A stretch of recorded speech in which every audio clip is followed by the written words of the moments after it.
need to adjust your camera. Yeah, I can just see your neck. Oh. Can you see me? I mean, oh, One Lord. more. There you go. I don't need my computer. Is that better? There you go. There you go. Mr. Blackwell, how are you? Okay, doing good. You can see me? I can. Yes, sir. Can you hear me? And I'm horizontal, not vertical, right? Yep. Or vice versa? Good, that worked out. All right. We're also streaming right now, so we are live to the public. Okay. Representative Blackwell, how are you, sir? Yes, sir, doing great. How are you? Good, doing fine, thanks. Good to see you.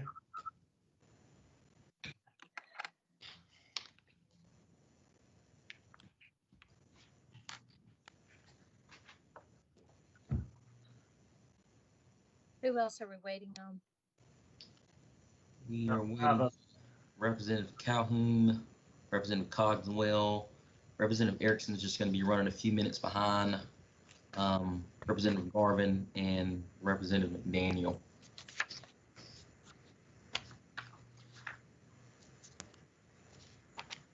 I saw someone. Yeah. Yep. Hey, Representative Calhoun. Good afternoon. Good afternoon.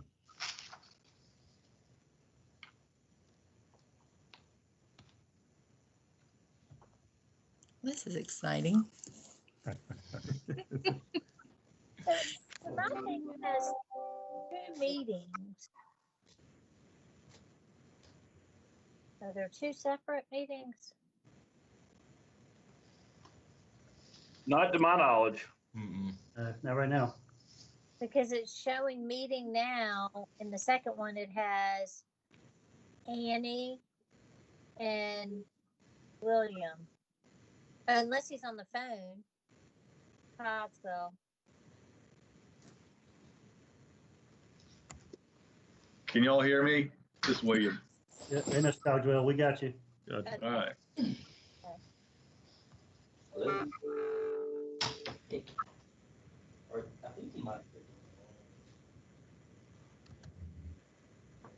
Well, I see 2 meetings now.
Yes, ma'am. I'm on the meeting.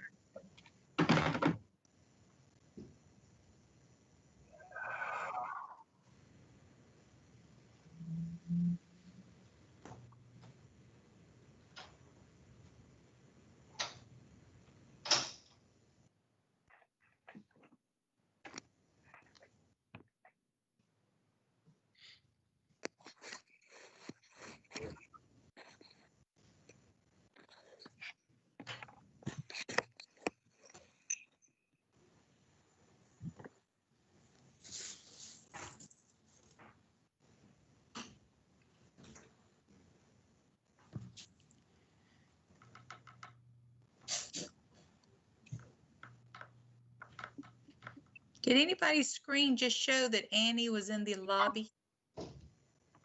Not that I've seen. I saw something on that second meeting. Yeah, it said Annie McDaniel was in the lobby waiting to be let in. I didn't know if anybody saw that. No, I didn't see that. That shouldn't be the case. Okay. You want to text her and tell her she needs to log back in? Yeah.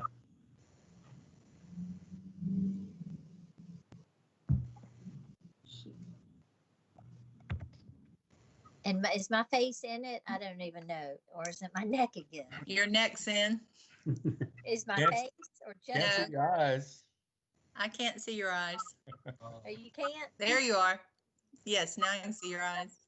Okay, let me pull this back. See, I can see me on my phone. Okay, is that better? Is it like Better. a really close up? Yep. It's a real big close up? No, you're good. Okay. You're Okay. good.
206.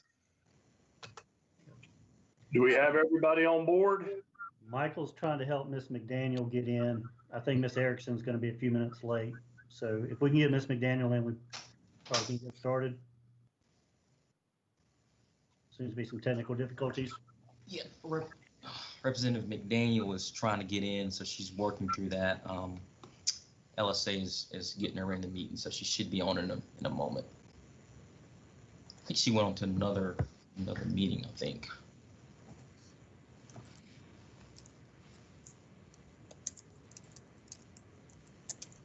It did show, I'll tell you, that it did show 2 meetings that I could Yes, click I saw on. that.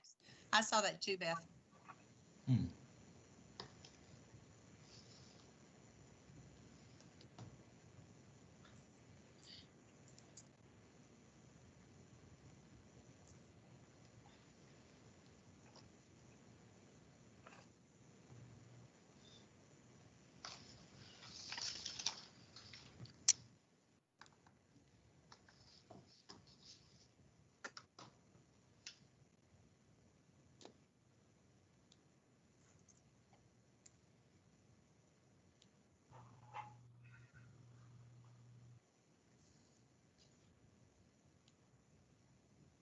Well, I trust everyone was successful during last Tuesday's election. I didn't have one, so yes. I wasn't on the I didn't ballot. have one. I had one, and I'm still here, so thank you. I have one and I'm still here. What about you, Joe? I'm good. I didn't have one last Tuesday, and I don't anticipate having one in November, so I'm doing pretty good so far. That's There a you good go. one. Lucky guy. First time in 10 years, didn't have an opponent. Wow. Must be doing something right, huh? Yes, Yes. it is.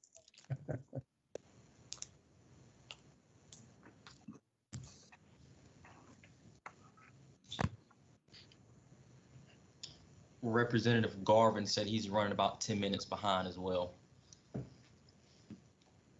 Do we have a quorum? We do. 1, 2, 3, 4, 5, 6, 7. I think so. Yeah. Yeah. Yep. That's 6 of the 9. Miss McDaniel will be with us shortly.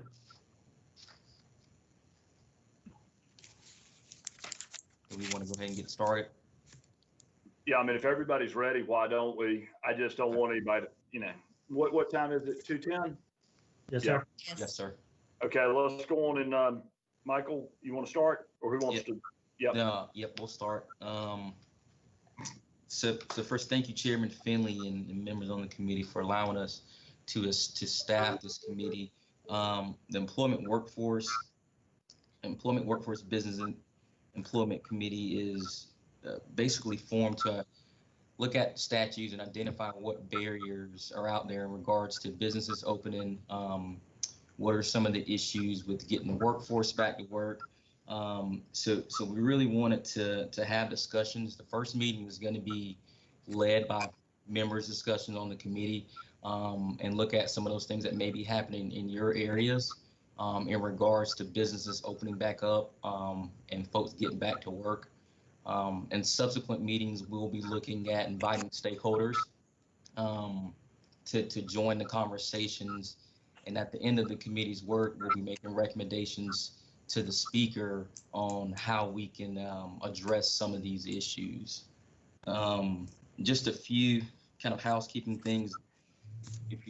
When you're not talking, if you can mute, that way we can kind of control the background noise. And there's also an icon where you can raise your hand if you need to, if you're not being heard. So feel free to use that as well. With that said, I'll turn it over to you, Chairman Finley, for Representative Bernstein.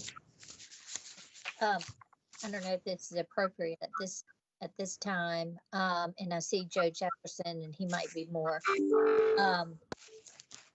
willing to do this. But Chairman Finley, I was hoping that we could all take a moment of silence for the 9 victims that were tragically and brutally murdered 5 years ago.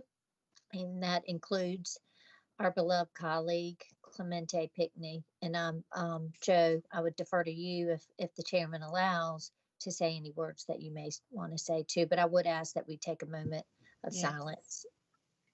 Feel free, Representative Jefferson.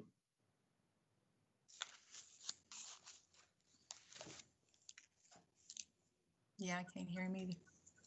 Joe?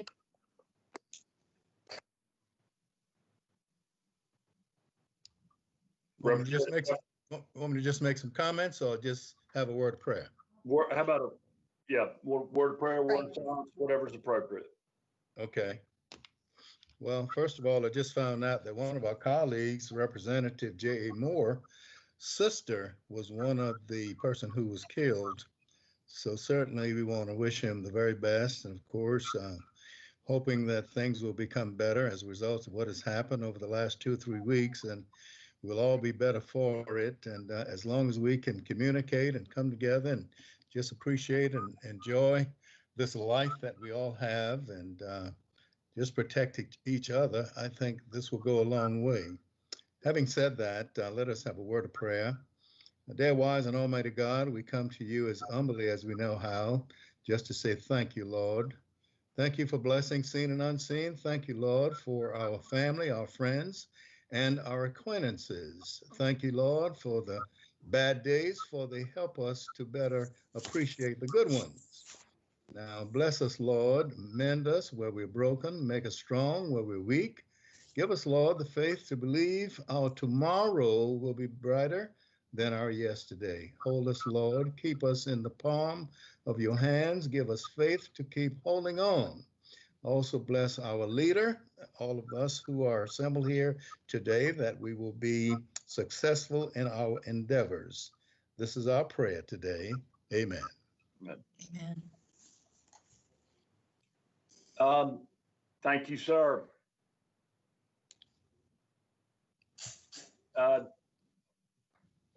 Michael, do you have the agenda? I think it might be helpful for us to just, if you would read through it. Absolutely. Yep. So we've got a short agenda today. So we'll have a few opening remarks from Chairman Finley, and we'll go into member discussion. And what we envision is for members to kind of lead this discussion. We want to know what's happening in your district in regards to businesses not opening back up, or I know some are opening and they're closing. I know we're having some issues with workforce not getting back to work. So we really want to kind of hear from you, kind of what's happening in your areas. so that we can kind of have discussions on how we can address those. So after member discussions, we'll look at future meetings. I think we envision having 3 meetings at the most. I think the next meeting we'll look at inviting stakeholders. Third meeting inviting stakeholders, and we may have an additional one with recommendations, but I think we can get it done in 3 meetings. I'll let Chairman Finley make that decision, but and then we'll adjourn after that. So it's a short meeting, a lot of member discussion, and hopefully we'll be able to start identifying some of those barriers that's out there with folks getting back to work and businesses opening back up. Great. Everyone, I thought at this time we could start just by any ideas, thoughts, opinions anyone had, sort of letting everybody walk through those. And then I would be happy to take sort of any suggestions or ideas from the floor so we can take those back up, vet them, and see what the potentials are. Michael, does that work for you? Absolutely. Members, that work for y'all? Yes. It does. Who would like to start? Anybody who's got any ideas, just come on, let me know, because obviously I can't see the hand raised. So, let's start. Annie McDowell, you got anything you'd like to bring forward? First, I want to say hello to everyone and thank you, Mr. Chairman, for chairing this committee. Well, I guess my biggest thing is trying to, talk to some of the employers and making sure that they have the proper protective equipment that they need. I've been hearing a lot in my community because a lot of my constituents work in plants and they're afraid of the distancing not being adhered to.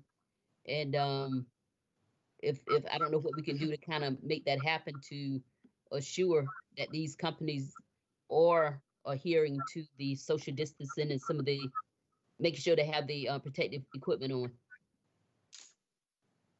One of the things that I've asked is that our second meeting, we have DHEC come, because there is a lot of, it is very hard to find a very clear and concise set of guidelines. Mm-hmm.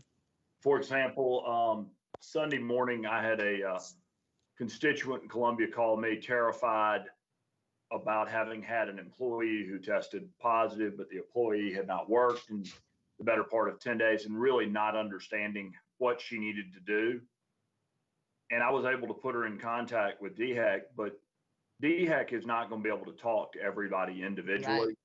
So we need to get a very clear, concise set of regulations or best practices from them. And I'll use this woman's words. She goes, I am capable of scrolling through websites, and I've done that for 45 minutes, and I don't know the answer. So we've got to have something, to your point, that are a set of guidelines or regulations or best practices that the normal person can follow, not just an epidemiologist. Mm-hmm. So duly noted. Thank you. Yes, ma'am. Mr. Cogswell.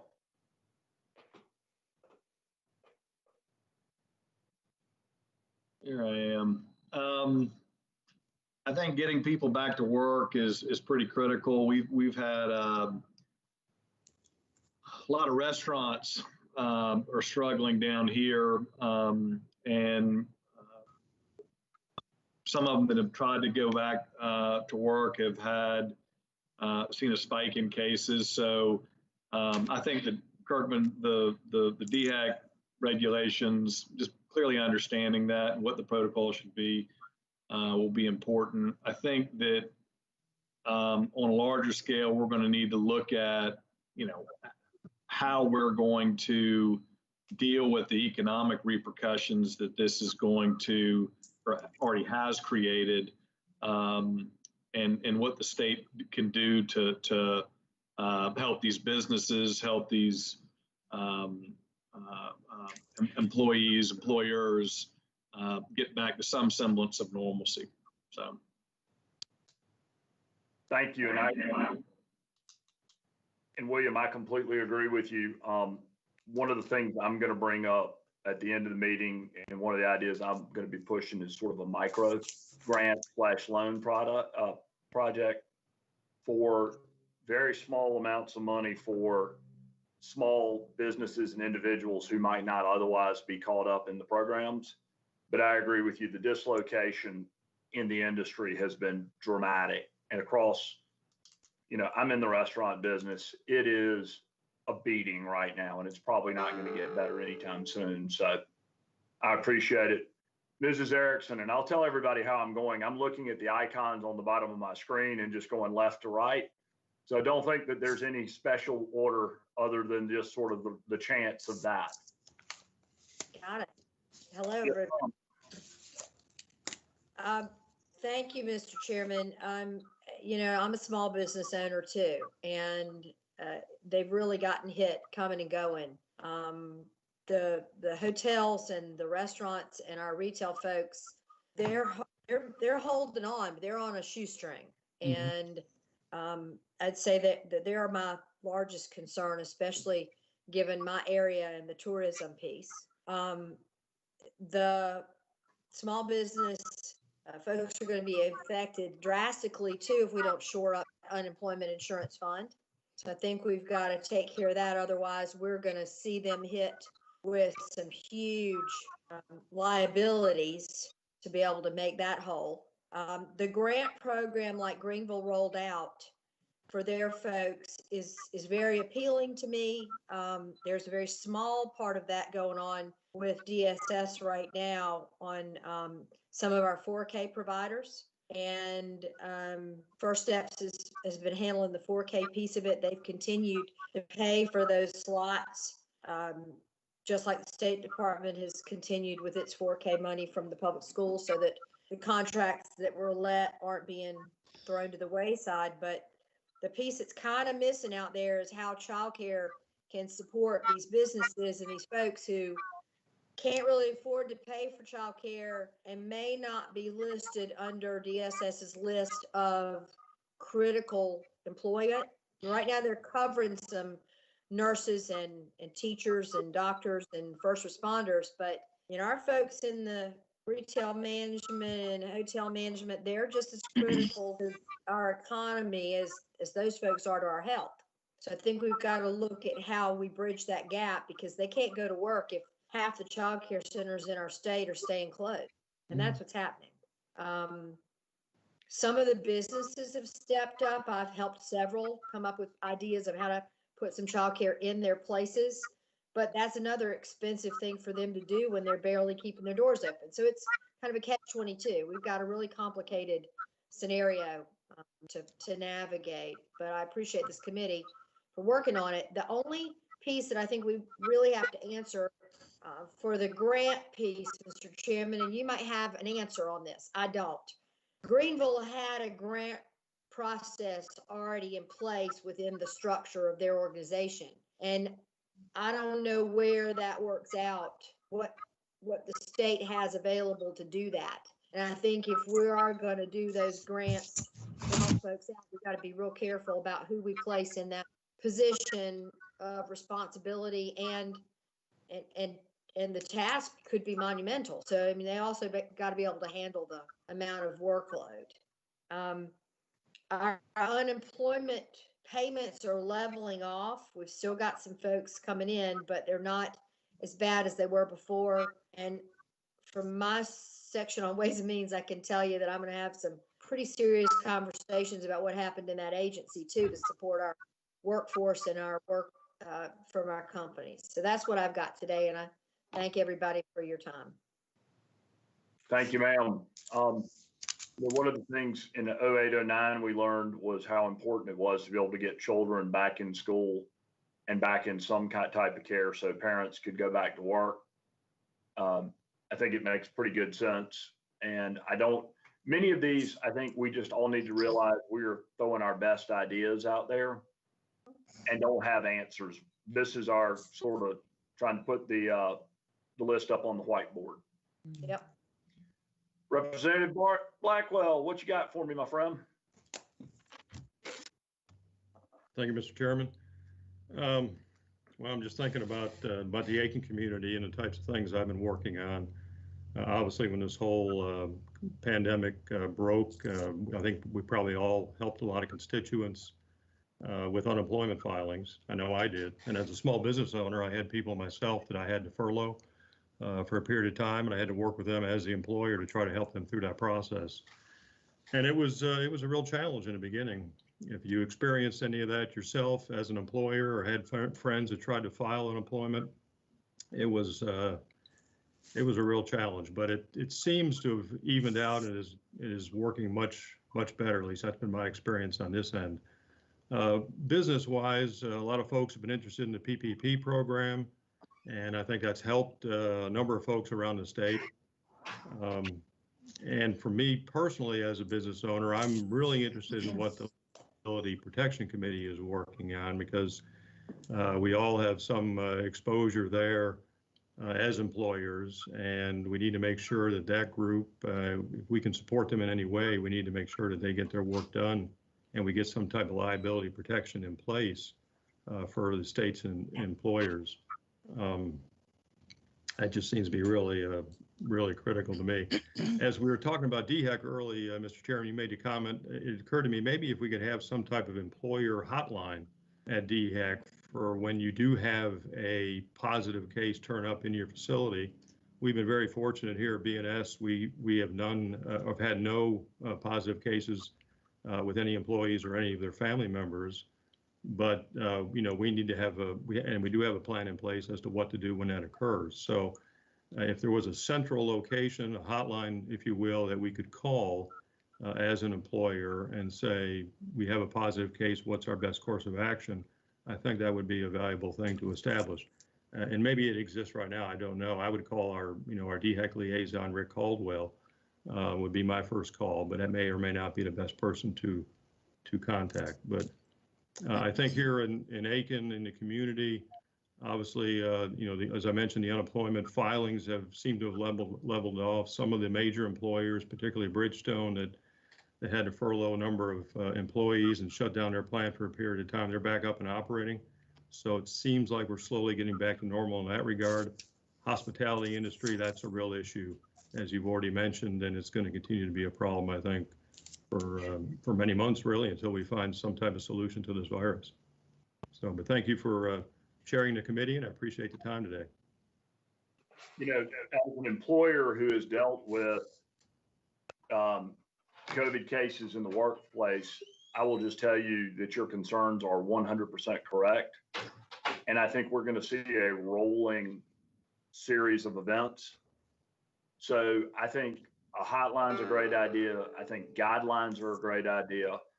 We need to have a place for small businesses that don't have an HR department that's managing this can reach out and go, hey, I've got 5 employees, 1 tested positive. What do I do? How do I approach this? How do I think about it? Because it is overwhelming. 2 weeks ago, it ate up 2.5 days of my life. And fortunately, I was able to get Rick on the phone and get the second part of the equation, which is within 6 feet for more than 10 minutes. Without the within 10 minutes, it would have been a completely different world. I would have shut my business down. So I think we've got to be able to not only have those guidelines, but have the ability for people to reach out when they have questions, because the questions come at you so fast and hard, it's hard to stay in front of them. Thank you. Representative Jefferson.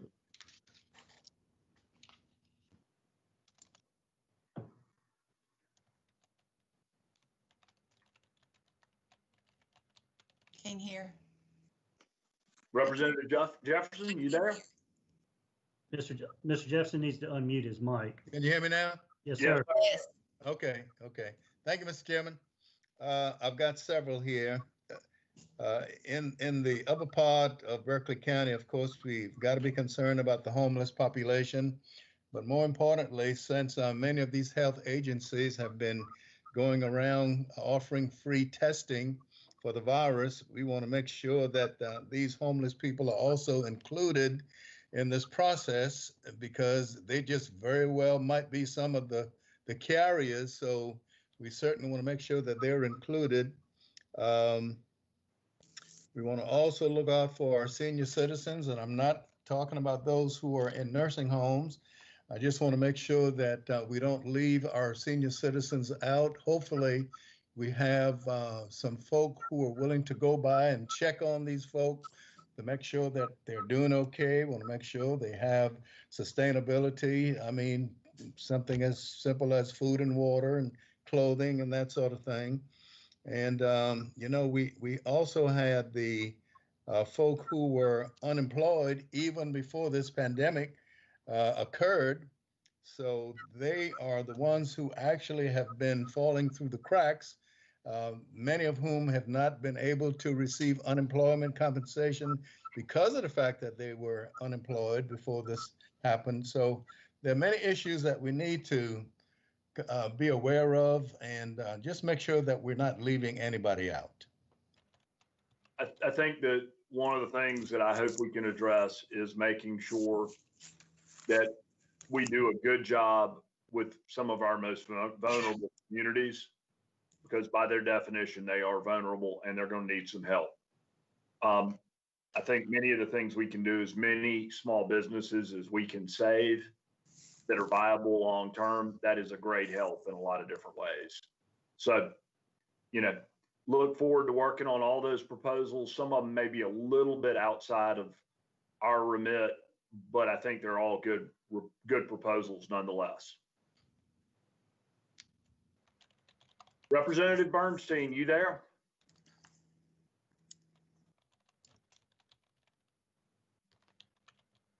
Beth, you there? Sorry, I am.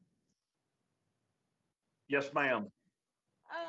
Well, I think you and I both cover Richland County.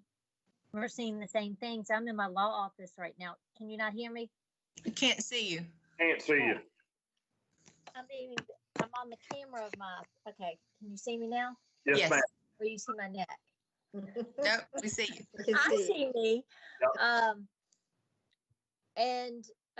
No, I agree. We're still not opening, and we're a small firm. It's my brother and my husband, so we're coming in. Staff, we've been very flexible with staff, but I don't see anytime soon where this is going to change, honestly. So I think everything that we've discussed is important, and we need to continue meeting like this so we can figure out some good solutions.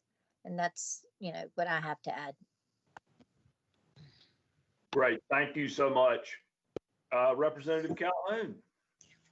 Hello, Mr. Chairman, and thank you for hosting this meeting and everybody else with us on it. One thing that we haven't mentioned yet are landlords with residential property and the courts getting involved with evictions and holding those evictions until late summer.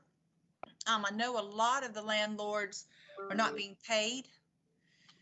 And because the evictions have been held out until late summer, it's causing some issues for our small businesses that have rental property.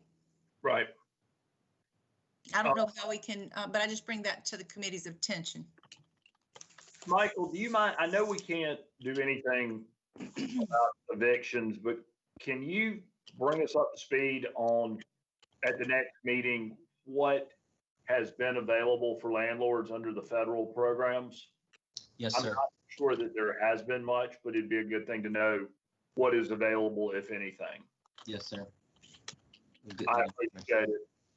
The only thing I would add, Mr. Chairman, is my family has restaurants too. There are issues there. And so anyway, y'all have covered those and I'm listening carefully. Great. Any other comments from anybody I haven't recognized? And I apologize. This is an interesting format to try to run a meeting because you can't see, you're just sort of going down a list, calling on people. But is there anything we've missed that y'all would like to go over before I put some general ideas out and try to set the format for the next meeting? Mr. Chairman, I don't think Representative Garvin had an opportunity. Is he in the meeting? I have not seen his name pop up. I am, Mr. Great. Chairman. Hey, good to see you. Come on, say. Great. Thank you, sir. And it's great seeing everyone. I will be very, very brief. I think everything has already been said. But again, I am here in Richland County. And unfortunately, Richland continues to be a hot spot for this virus. And if you all didn't hear, I contracted COVID-19. And unfortunately, the first, I think, and only member of the General Assembly that has gotten it. And I hope that continues to be the case. But I will say, just to put this out here, the city of Columbia, they are debating whether or not they want to make a mandatory mask wearing ordinance throughout the city. I just wanted to put that out, for sake of conversation purposes. And I wonder if several other towns will follow suit. But I think everything has already been said, and I won't further delay the meeting. Thank you, Mr. Chairman. Great. May I ask one thing about the Columbia doing the full mask? I know a lot of people are testing positive for the antibodies and they feel like they don't need to wear the mask. How do we handle that? That is truly a DHEC question, but what I would tell you is they, having spent a fair amount of time on this, they believe that there is a link between having the antibodies and having some future protection from COVID. Correct. They don't know the duration or the efficacy of that protection. Okay. I just don't think they know enough. As they said, we're not going to expose people to COVID to be able to test. So everything that they're doing is, as I understand it, anecdotal. In other words, trying to find somebody who tested positive and sort of follow them. But I don't think they have a very good understanding as of yet what that means. Okay. Mr. Chairman, may I? You had asked Mr. Jackson to look at the stimulus funds for rent. Is it possible he can also, where possible, find out some companies or organizations are paying rent? I know Dominion has a program to that would pay rent, so hopefully that can help some of those renters get some income coming in. Sure, be happy to. Michael, if you don't mind seeing what other 501c3 or corporate type deals there might be out there on that subject as well, that would certainly be useful.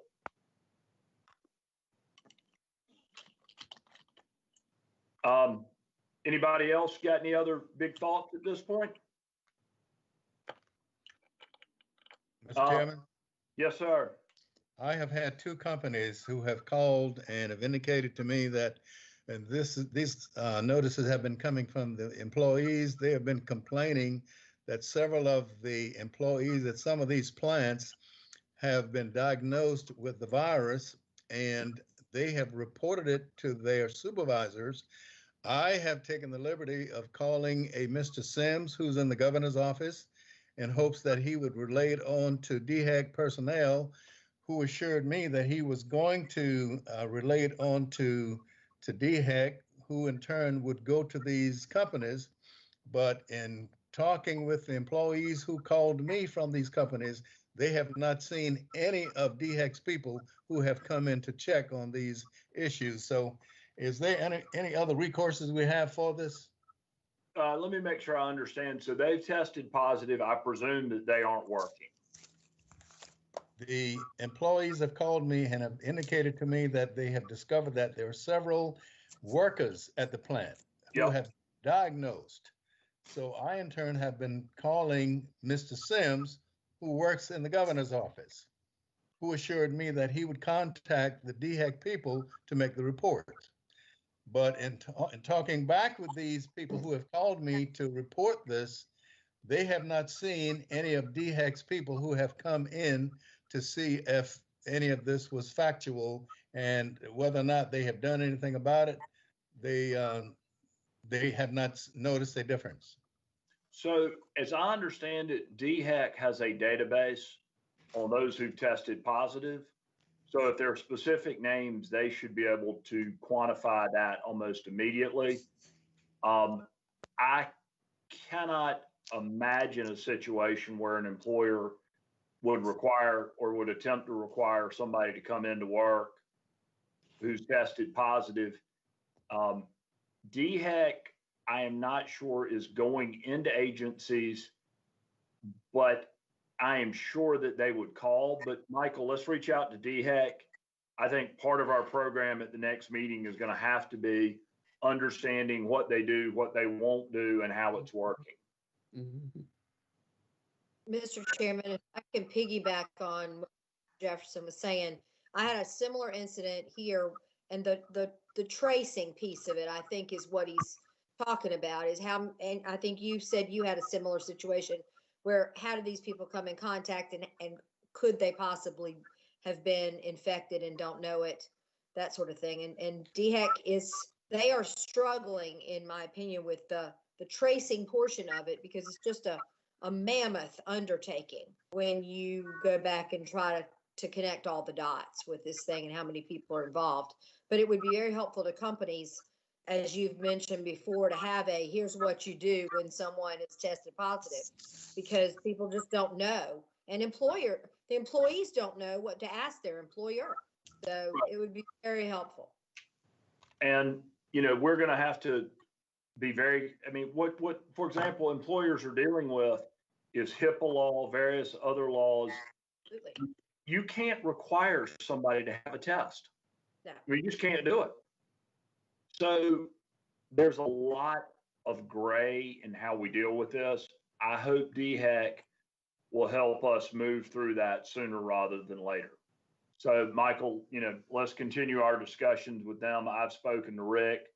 I've spoken to Dr. Traxler. We need to she assured me that she would have by today sort of a series of questions that you could ask that would lead to, if the answer to question 1 is yes, proceed to question 2. If it's no, proceed to question 9. So people can make some progress. Right. Mr. Chairman. Yes, ma'am. As it relates to small businesses, there seemed to be some conversation about the funds that are still, that hadn't been awarded. If we could maybe get someone to talk to us about how some of the small businesses can still assess money if it's still available without going through too much unnecessary red tape. Yes, what's necessary, but not what's not necessary. I think the struggle is that there is a fair amount of red tape. One of the people I've kept in contact with, a woman here in Columbia, Diane Sumter. She's a great resource. There are a lot of resources, but I'm not sure. I think we can ask for a series of, a listing of what's out there, but I don't know that it's our purview to try to get into the helping with that, the administration of federal funds on that level. But I think any information we can get people is a huge help. Okay. Any other questions or comments?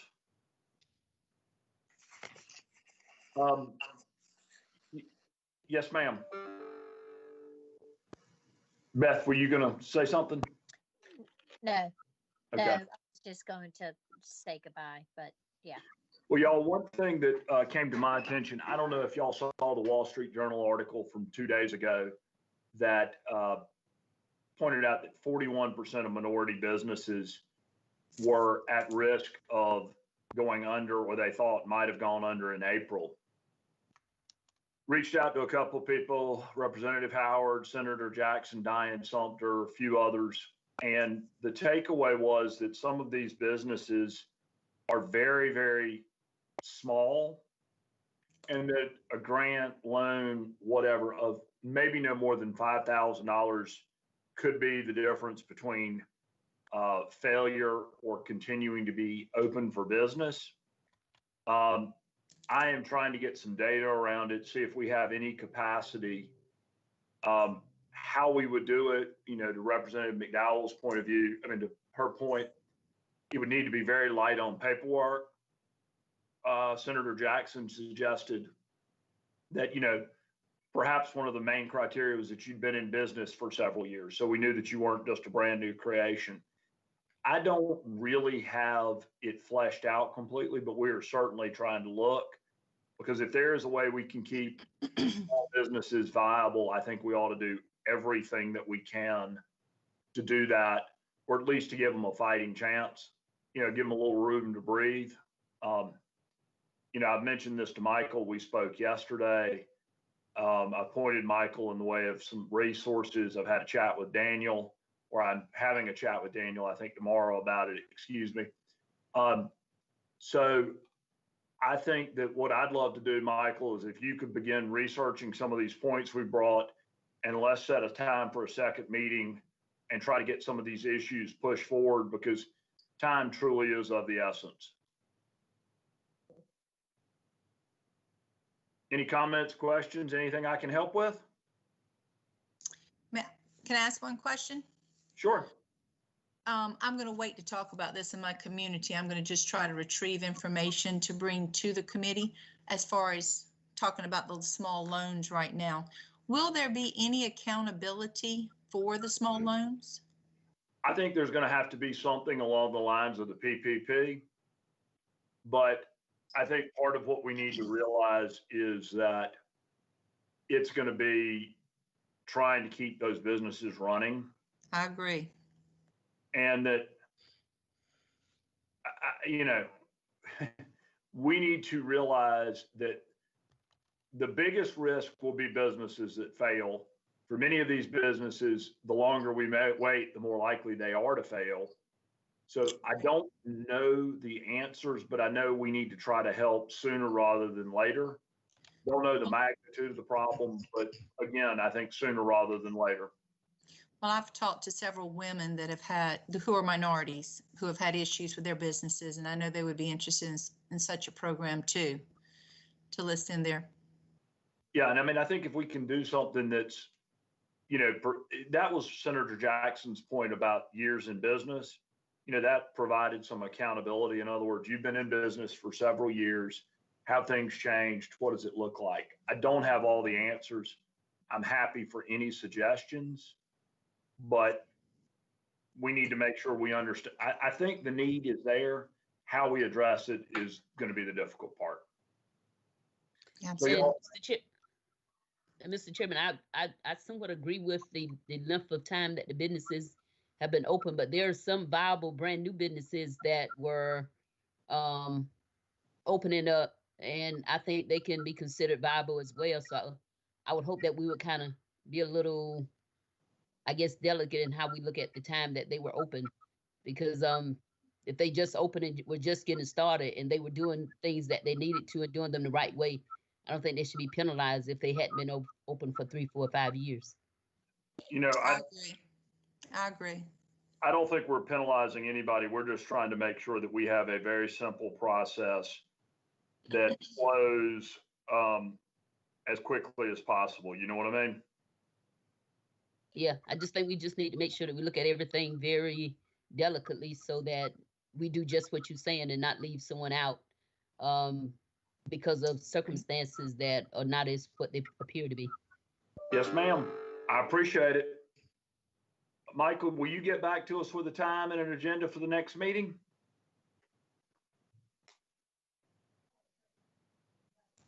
Yes, sir. We'll, Jimmy and I work on those details and we'll get them out to everyone on when we plan to meet next. Great. Well, y'all, I appreciate it very much. Thank you, Mr. Chairman. Thank Good you. job. Thank you. Thank you. Thank you. Thank you. See everybody later. Bye. Look forward to it. Bye, caller. Bye, Miss Annie. Bye, See Shannon. y'all. Bye. Bye. Take Now I care. don't know how to get out.